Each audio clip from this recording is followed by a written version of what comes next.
नमस्कार, मी प्रीती. आवाज इंडिया मराठीमध्ये आपल्या सर्वांचं स्वागत आहे. छत्रपती शिवाजी महाराजांच्या स्वराज्य उभारणीत त्यांच्या तेजस्वी पराक्रमासोबतच बुद्धी चातुर्य हा त्यांच्या कार्याचा मुख्य आधार राहिला आहे. असंख्य मोहिमांमधून महाराजांनी आपली शौर्य आणि रणनीती सिद्ध केली आहे. गनिमी कावा आणि शत्रूला गाफील ठेवून केलेले यशस्वी हल्ले यांसारख्या कूटनीतींचा त्यांनी प्रभावी वापर केला. मुघल सम्राट औरंगजेबाच्या प्रचंड साम्राज्याला महाराजांनी केवळ जोरदार धक्का दिला नाही, तर त्याच्या दरबारातील सुरक्षा आणि सावधगिरी ही मोडली होती.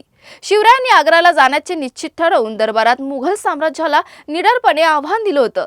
हा स्वराज्य स्थापनेतील एक महत्त्वाचा अध्याय मानला जातो. या मोहिमेत महाराजांची विचारसरणी, तल्लख बुद्धिमत्ता, गनिमी कावा आणि प्रसंगानुसार आखलेली रणनीती स्पष्ट दिसून येते. हा इतिहासाच्या सुवर्ण पानातील अध्याय आता रुपेरी पडद्यावर प्रेक्षकांसमोर येणार आहे. लेखक दिग्दर्शक दिग्बाल लांजेकर यांच्या शिवराज अष्टक संकल्पनेतील 6वा चित्रपट रणपती शिवराय स्वारी आग्रा 19 फेब्रुवारी रोजी प्रदर्शित होणार आहे. टीझरमध्ये औरंगजेबाच्या मुघल सत्तेवर महाराजांनी घेतलेली धाडसात्मक जोखीम आणि दरबारातील रोमांचकारी प्रसंग उलगडले आहेत.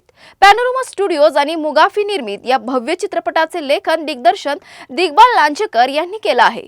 कुमार मंगत पाठक, अभिषेक पाठक, विपुल अग्रवाल, जेनिल परमार, मुरलीधर छतवानी यांचे निर्मितीत हातभार आहे. सहनिर्माते रवींद्र औटी, तांशा बत्रा आणि आलोक शर्मा आहेत.